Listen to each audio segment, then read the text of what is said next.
Hello friends, last time हमने discuss किया था Indian independence act 1947।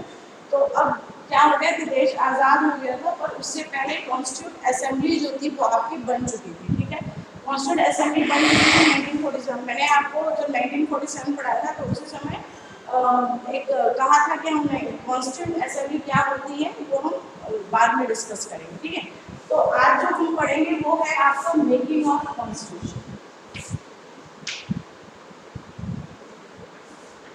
Making of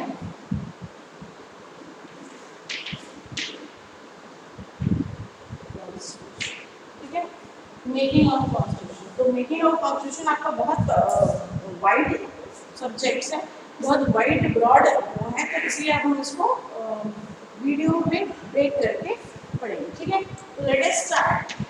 हुआ क्या था कि जब 1946 में माउंट बैटन ने, आपको कहा था कि माउंट बैटन ने जो था वो उन्होंने पार्टीशन प्लान इंट्रोड्यूस किया था जो और कांग्रेस दोनों लोगों को एक्सेप्ट है। ठीक है, तो 1934 कैबिनेट मिशन जो था वो 1946 में आया था, बट इससे पहले क्या था कि 1934 में कैबिनेट मिशन 1934 में जो था वो आपका constituent assembly idea of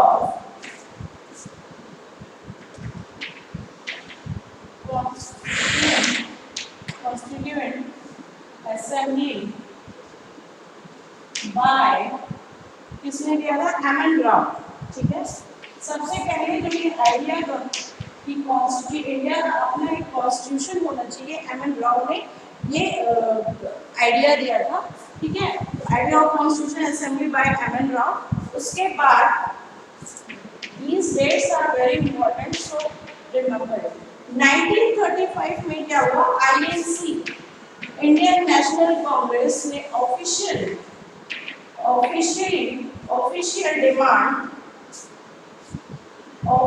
demanded for constituent assembly. ठीक है, 1935 में कांग्रेस ने ऑफिशियल डिमांड कर दी थी कॉन्स्टिट्यूएंट असेंबली। ठीक है, फिर 1938 में जवाहरलाल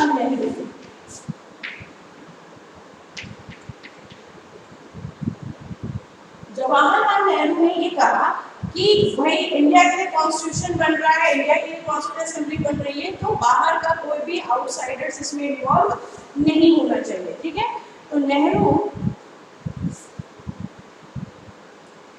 फॉर्म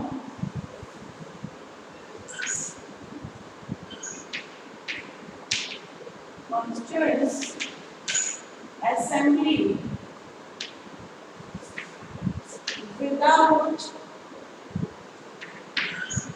without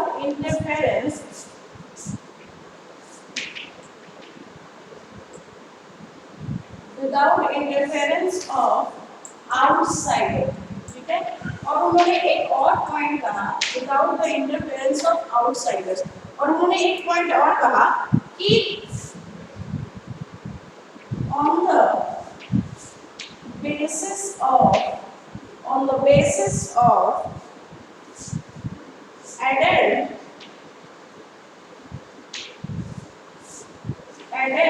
फ्रेंचाइजी। उन्होंने कहा कि जितने भी बड़े या बेस्ट लोग हैं वो सबके वोट्स के उस पे कॉन्स्टिट्यूशन हमारा बनेगा, उसके हिसाब से बनेगा। उन्होंने कहा कि इसी टाइम उन्होंने एक वो क्या था कि जो कॉन्स्टिट्यूशन है या जो वोट का अधिकार है वो सभी एडल्ट्स को दो। तो उन्होंने कहा कि जवाहरलाल नेहरू ने इससे पहले तो 1935 में उन्होंने ऑफिशियली डिमांड की ब्रिटिश सरकार से कि भाई हमें अपनी कॉन्स्टिट्यूंट असेंबली चाहिए। फिर उन्होंने कहा कि ठीक है कॉन्स्टिट्यूंट असेंबली बनेगी, मगर उसमें कोई भी आउटसाइडर यानी आउटसाइडर के हेल्प से हम कॉन्स्टिट्यूंट नहीं बनाएंगे। कॉन्स्टिट्यूट नहीं बनाएंगे, ठीक है। और उसके बाद इन्होंने कहा कि on the basis of identified, उन्होंने कहा कि जो आपका आगे का कॉन्स्टिट्यूशन होगा या कॉन्स्टिट्यूट असेंबली होगी वो फ्रेंचाइजी, एडल्ट फ्रेंचाइजी के बेस पे होगी, ठीक है।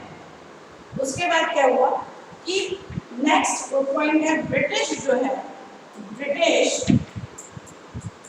Accepted demand, accepted demand, British ने 1940 में, ठीक है, 1940 में, इम्पोर्टेंट डेट 1940 में उन्होंने एक्सेप्ट किया कि ठीक है विदाउट आउटसाइडर्स जो है आपका कॉन्स्टिट्यूट असेंबली बनाई जाएगी, कॉन्स्टिट्यूशन बनाया जाएगा। तो उन्होंने एक्सेप्ट की डिमांड, मगर उन्होंने ये कहा कि आफ्टर द, उसी समय 1939 में after the second world war, क्योंकि 1939 से 1945 ये आपका सेकेंड वर्ल्ड वॉर चला,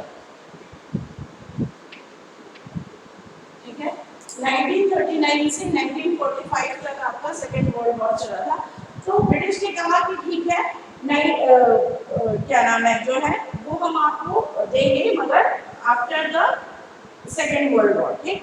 इसी समय आपका एक क्रिप्स मिशन आया।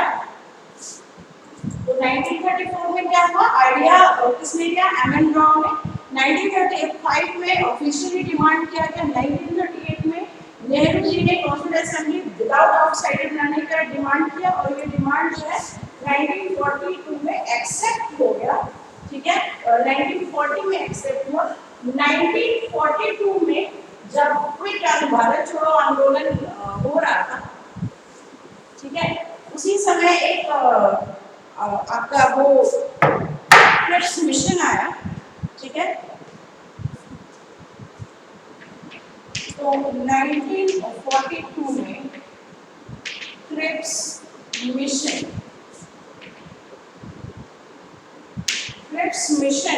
ठीक है, तो इन्होंने कहा कि we will accept your demand, हम आपकी डिमांड एक्सेप्ट करेंगे, मगर सेकेंड वर्ल्ड वॉर के बाद।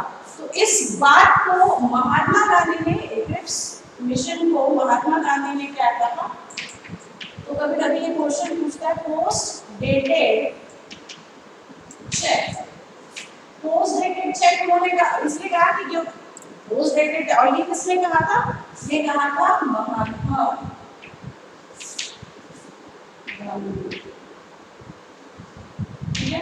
महात्मा गांधी जी ने ये कहा था कि ये पोस्ट डेटेड जो कह रहे हैं कि हम आपको सेकेंड वर्ल्ड वॉर के बाद आजादी दे देंगे, सेकेंड ये बना देंगे, वो बना देंगे, ये सब पोस्ट डेटेड चेक है। पोस्ट डेटेड चेक मतलब कि जो सरकार, जिसकी सरकार जाने वाली है, ठीक है, वो ये कह रहा है कि हम ये बना देंगे, वो बनाएंगे। तो इसीलिए महात्मा गांधी क्वेश्चन कभी कभी जीके में पूछता है कि प्रीलिमिनरी क्वेश्चन से पूछता है कि पोस्ट डेटेड चेक जो ये सेंटेंस था, ये जो स्टेटमेंट था, किसने कहा था, ठीक है, और किसके लिए कहा था, तो ये क्रिप्स मिशन के लिए कहा था, ठीक है। 1942 में क्रिप्स मिशन जब आया था तो उन्होंने कहा था, और किसके लिए कहा था, क्रिप्स मिशन के लिए कहा था, और किसने कहा था, ये महात्मा गांधी जी ने कहा था, ठीक है। तो मैंने लास्ट वीडियो जब हम 1947 का एक्ट पढ़ रहे थे, तो उसी समय आपका 1946 में कैबिनेट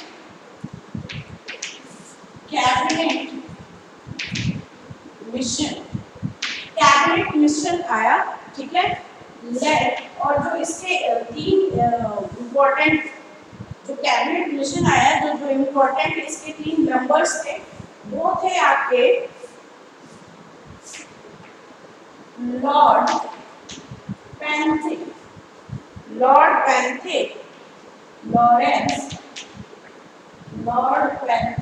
लॉरेंस, ये थे आपके secretary of state for India. उस समय secretary of state for India जो थे वो लॉर्ड पेंथे थे, तो हम यहाँ लिख सकते हैं secretary of state for India, ठीक। उसके बाद थे इसमें sir सेडफोर्ड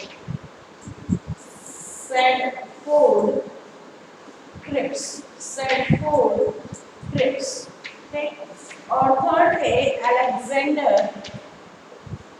AB Alexander,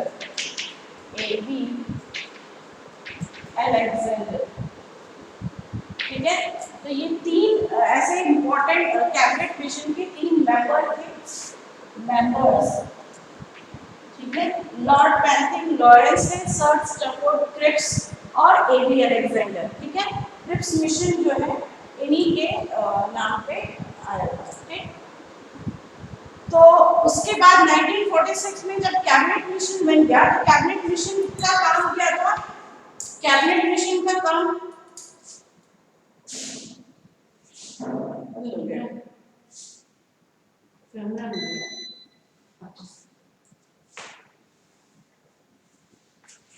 cabinet mission का काम क्या था? इसका फंक्शन था फ्रेम इंडियन कॉन्स्टिट्यूशन, ठीक है। कॉन्स्टिट्यूशन बनाना जो है इसका मेन काम था। इसलिए कैबिनेट मिशन तो ये तीन मेंबर्स थे, लॉर्ड पैंथिक लॉरेंस थे, सर स्टफोर्ड क्रिप्स थे, एबी अलेक्जेंडर थे। तो इन तीनों लोगों ने मिलकर कैबिनेट मिशन के मेंबर थे और इन्होंने फिर डिसाइड किया कि आगे क्या करना है, ठीक है। तो कॉन्स्टिट्यूट अब कैबिनेट मिशन के थ्रू जो है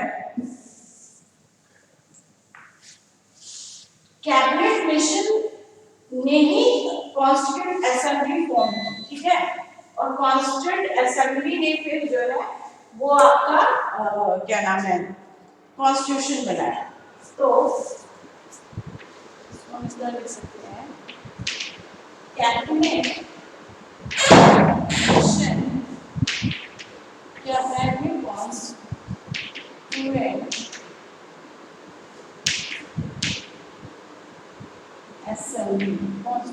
असेंबली, ठीक। अब कॉन्स्टिट्यूएंट असेंबली में क्या हुआ कि टोटल, फिर उसके बाद इन मेंबर्स ने ब्रिटिश ने क्या किया कि सीट्स अलॉट की कैसे की? टोटल 389 ये थे आपके टोटल सीट्स, ठीक है। ये टोटल सीट्स थे। नाउ इसमें से क्या दिया गया?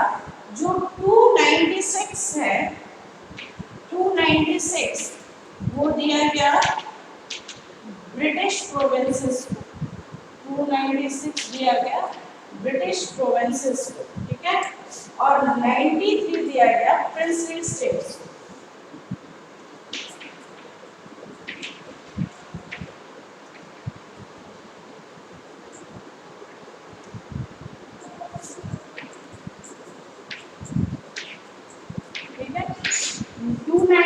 आपका ब्रिटिश प्रोविंसेस जिसके ऊपर प्रॉपर्ली जो है ब्रिटिश रूल करती थी, और प्रिंसली स्टेट्स जहाँ पे राजा रजवाड़े नवाब और ये लोग जो है वहाँ पे रूल करते थे। तो 296 और 93 थे।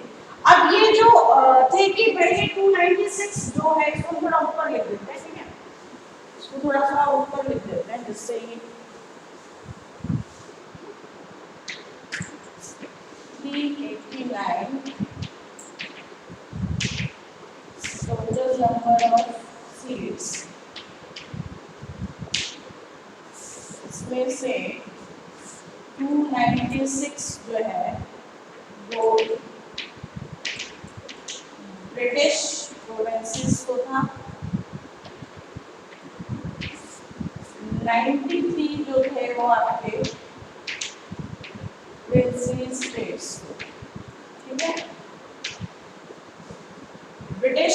और इसके बाद 296 जो थे इन्होंने कहा कि भाई ये जो प्रिंसली स्टेट्स हैं और ये जो 296 है ये मतलब आएंगे कैसे, मतलब ये सीट्स कैसे अलॉट की जाएगी। तो हुआ ये कि 296 जो इन्होंने कहा कि इलेक्ट होगी, जो 296 है वो indirectly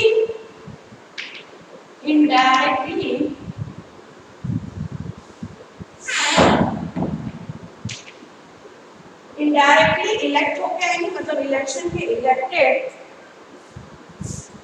bye members of provinces, ठीक। और जो 93 है ये आपका नॉमिनेट हो गए, नॉमिनेटेड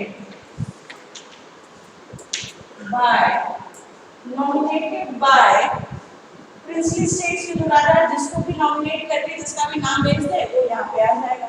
तो इनडायरेक्टली इलेक्शन का क्या मतलब, इनडायरेक्टली का मतलब है कि जो प्रोविंसेस है, जो स्टेट्स है, जो प्रांत वहां पे थे, वहां से इलेक्ट होके और डायरेक्टली यहाँ पे आएंगे, ठीक है। तो वो 296 इस तरह से भरे जाएंगे। तो ये इनडायरेक्टली इलेक्ट हो जाएंगे। कि अब ये जो सीट्स है, सीट्स कैसे अलॉट होंगी, सीट्स allotted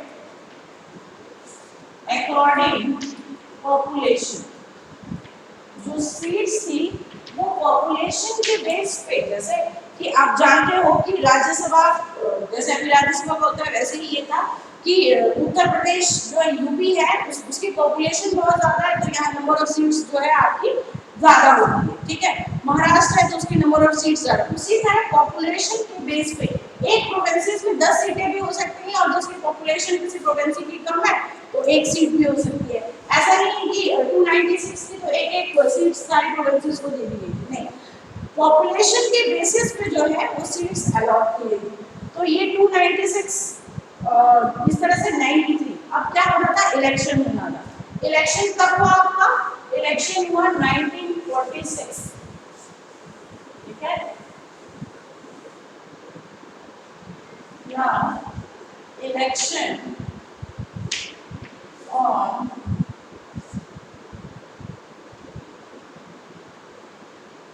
अगस्त, एक चीज और, जो ट्रिप्सी था उसको अगस्त ऑफर भी कहा जाता है, ठीक है। तो ये हुआ 1946 में इलेक्शन हुआ, ठीक है। 1946 में इलेक्शन हुआ और इसका रिजल्ट क्या आया, रिजल्ट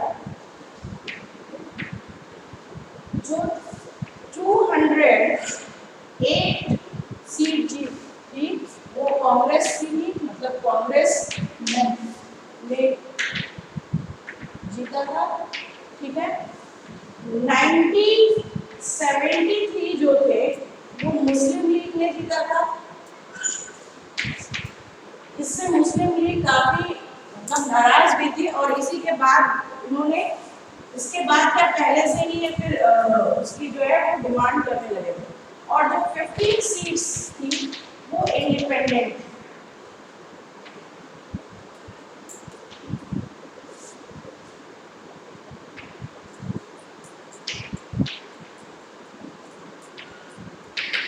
ठीक। तो 208 सीट जो थी वो कांग्रेस ने जीती थी, 73 मुस्लिम लीग ने जीती थी, जिससे कि इन्होंने पता चल गया था कि जो है मेजॉरिटी जो है कांग्रेस की थी, ठीक है। तो मेजॉरिटी कांग्रेस की थी, जिससे मुस्लिम लीग काफी नाराज भी थे। और 15 जो सीटें थी वो जो है वो आपकी इंडिपेंडेंट। अब क्या हुआ, अब कॉन्स्टिट्यूंट असेंबली बनी थी, ठीक है।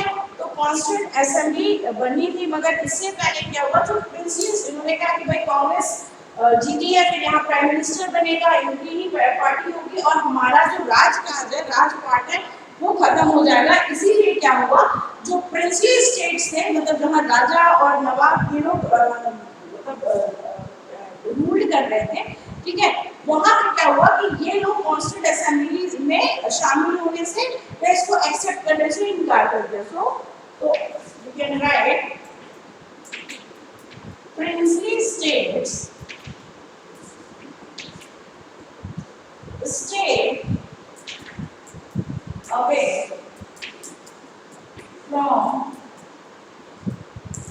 away from constituent assembly। उन्होंने कहा हम कॉन्स्टिट्यूंट असेंबली को ज्वाइन नहीं करेंगे, ठीक है, हम इसको एक्सेप्ट नहीं करेंगे, क्योंकि उनको था कि अब जब प्राइम मिनिस्टर होगा, प्रेसिडेंट होगा, पार्लियामेंट बनेगी, तो फिर राजपाट कहाँ रहेगा, ठीक है।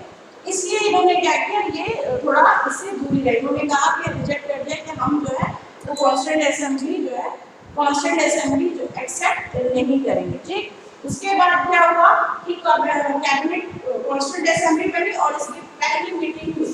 ठीक, इसकी पहली मीटिंग हुई 1 दिसंबर 9 दिसंबर, जो फर्स्ट मीटिंग और कांस्टेंट असेंबली, ठीक है, कब हुई थी? ये हुआ था 9 दिसंबर 1946। ठीक है, 9 दिसंबर 1946 को क्या नाम हुआ, पहली मीटिंग हुई। पहली मीटिंग में ओनली केवल ओनली 211 members attended। ठीक है, केवल 211 मेंबर्स ने मीटिंग अटेंड की। क्यों? क्योंकि प्रिंसली स्टेट तो पहले ही बाइकआउट कर चुके थे, 93 सीट्स तो पहले ही निकल चुकी थी, और मुस्लिम लीग ने भी इस मीटिंग को, क्योंकि वो पाकिस्तान की डिमांड कर रहे थे, मुस्लिम लीग ने भी इसको अटेंड करने से इनकार कर दिया था। तो प्रिंसली स्टेट्स पहले ही अलग हो गए थे। मुस्लिम लीग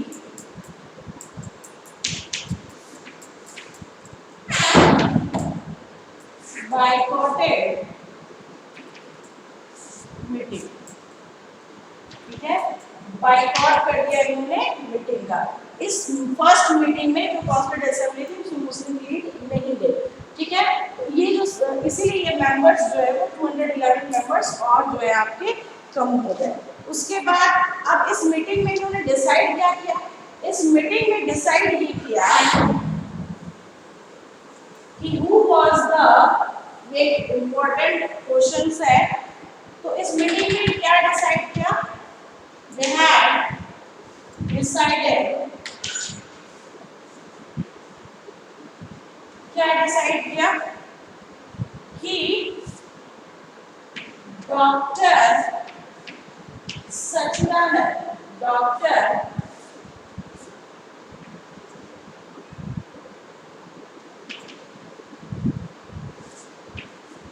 सचिदानंद सिन्हा, जो डॉक्टर सचिदानंद सिन्हा है, ये आपके फर्स्ट टेम्पररी प्रेसिडेंट। ठीक है, क्योंकि ये जो थे,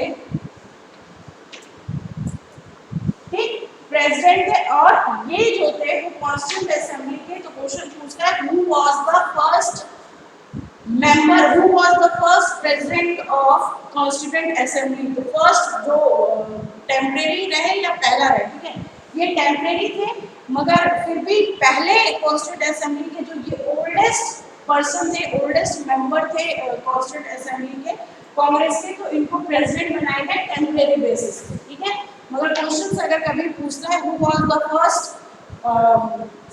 President of Constituent Assembly, the answer is Dr. Sachidanand Sinha। ठीक है, ये डिसाइड हुआ। उसके बाद नेक्स्ट मीटिंग, उसके 2 दिन बाद ही नेक्स्ट मीटिंग हुई। ठीक है, नेक्स्ट मीटिंग हुई 11 दिसंबर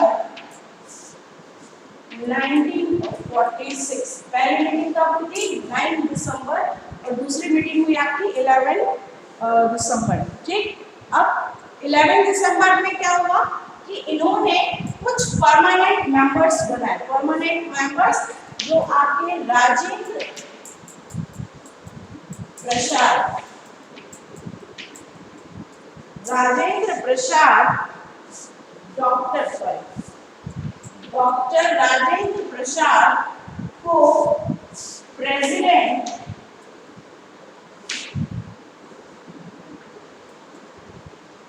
ठीक है, परमानेंट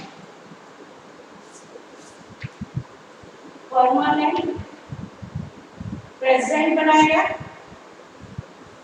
ठीक है, इसी में कुछ डिसीजन, डॉक्टर राजेंद्र प्रसाद को परमानेंट मिनिस्टर बनाया, प्रेसिडेंट बनाया गया एच.सी. मुखर्जी, इनको बनाया गया एच.सी. मुखर्जी को बनाया गया vice president.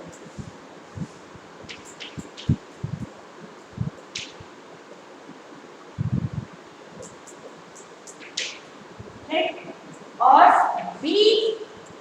BN. Rao, Bhimrao Ambedkar नहीं, बी.एन. राव को बनाया गया कॉन्स्टिट्यूशनल एडवाइजर।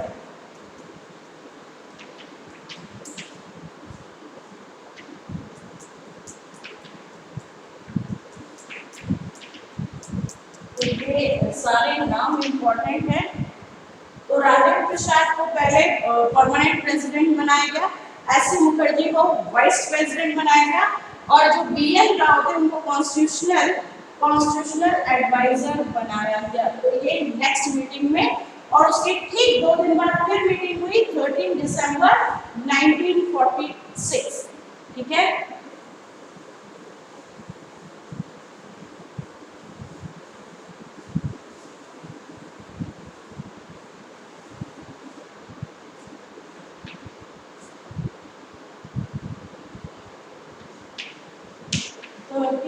दिसंबर 1946 को नेक्स्ट मीटिंग हुई आपकी। ठीक है।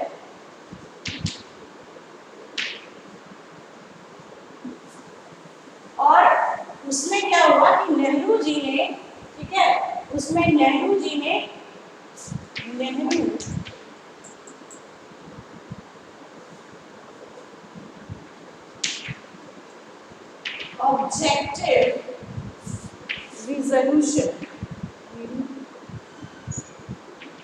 ऑब्जेक्टिव रिजोल्यूशन मतलब विजन। ठीक है। विजन क्या कि भविष्य में इंडिया का कॉन्स्टिट्यूशन, भविष्य में इंडियन कॉन्स्टिट्यूशन आपका कैसा होगा, किस तरह का होगा। तो हम ये लिख सकते हैं, ठीक है, रिजोल्यूशन इन द असेंबली। ठीक, इसका मतलब था उन्होंने एक खाका खींचा, ले डाउन फिलॉसफी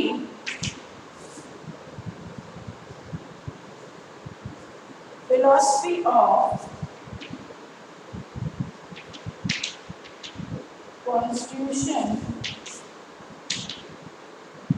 स्ट्रक्चर, यानी कॉन्स्टिट्यूशन का क्या स्ट्रक्चर होगा, कैसा वो होगा, कैसा विजन होगा, ये इन्होंने ऑब्जेक्टिव रेजोल्यूशन के थ्रू जो है वो पेश किया। और ये पास बाय, और ये पास हो गया का पास बाय 20 जनवरी 1947। ठीक है। 20 जनवरी को ये रिजोल्यूशन जो है वो पास कर दिया गया। तो ये इंपॉर्टेंट डेट है। तीसरी मीटिंग में उन्होंने क्या किया था कि नेहरू जी ने ऑब्जेक्टिव रेजोल्यूशन पेश किया था या फिर रखा था। ठीक है। और वो पास हो गया था। तो रिजोल्यूशन क्या था कि विजन कैसा, और जो आपका कॉन्स्टिट्यूशन होगा उसका क्या स्ट्रक्चर होगा, किस तरह की फिलॉसफी होगी, वो सारी चीजें इसमें रखी गई थी। ठीक है। उसी के बाद क्या हुआ कि मैंने लास्ट टाइम भी आपको बताया था 3 जून 1947 पार्टीशन का माउंटबेटन प्लान आ गया था। ठीक है। और यहीं पे इसी को पार्टीशन 3 जून 1947, ठीक है, माउंटबेटन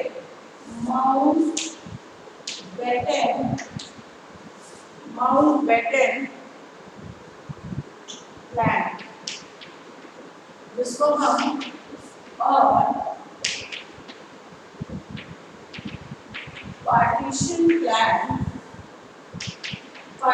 प्लान भी कहते हैं। ठीक है।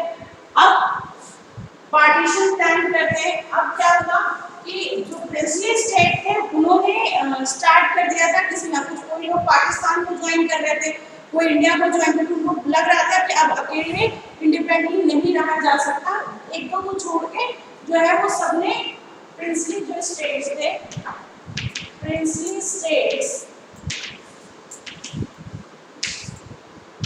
started to join their respective assembly.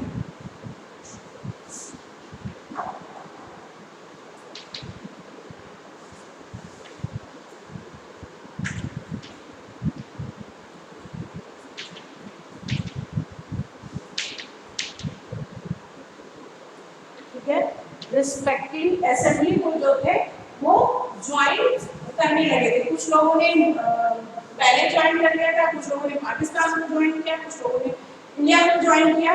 ठीक है, ये काम हुआ। उसके बाद क्या हुआ कि 15 अगस्त, ये मैंने आपको पता है 15 अगस्त 1947 को इंडिया जो है वो इंडिया बिकम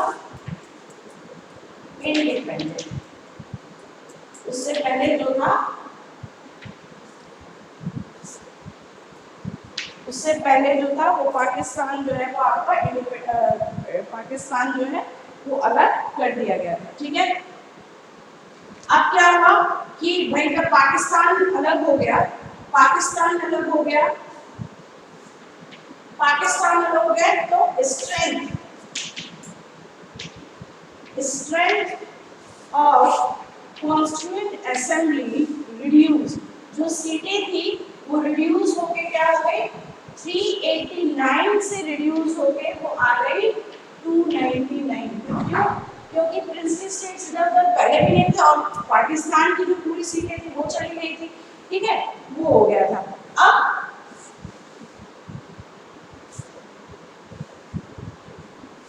तो जितने भी क्या नाम है 15 अगस्त को ज्वाइन करने के बाद उसकी सीटें जो है कम हो गई। क्यों? क्योंकि पाकिस्तान जो है वो अलग हो गया था और सीटें जो है 389 से घट के आपकी 299 पे आ गई। ठीक है, तो इसी को हम लोग नेक्स्ट टाइम में क्या करेंगे, नेक्स्ट टाइम में कंटिन्यू करेंगे। ठीक, नेक्स्ट टाइम में कंटिन्यू करेंगे क्योंकि आपका जो मेकिंग है, ठीक, वो मेकिंग आपका बहुत ब्रॉड एरिया है, तो इतना हम रिवाइज नेक्स्ट टाइम इतना रिवाइज करने के बाद फिर इसको आगे कंटिन्यू करेंगे। कंटिन्यू करने के बाद कि पहले ये था कि एक कॉन्स्टिट्यूएंट असेंबली थी, अब जो है बाद में 2 कॉन्स्टिट्यूएंट असेंबली बनी थी, पाकिस्तान की अलग बनी थी, इंडिया की अलग बनी थी। ठीक है, तो we will see the next time.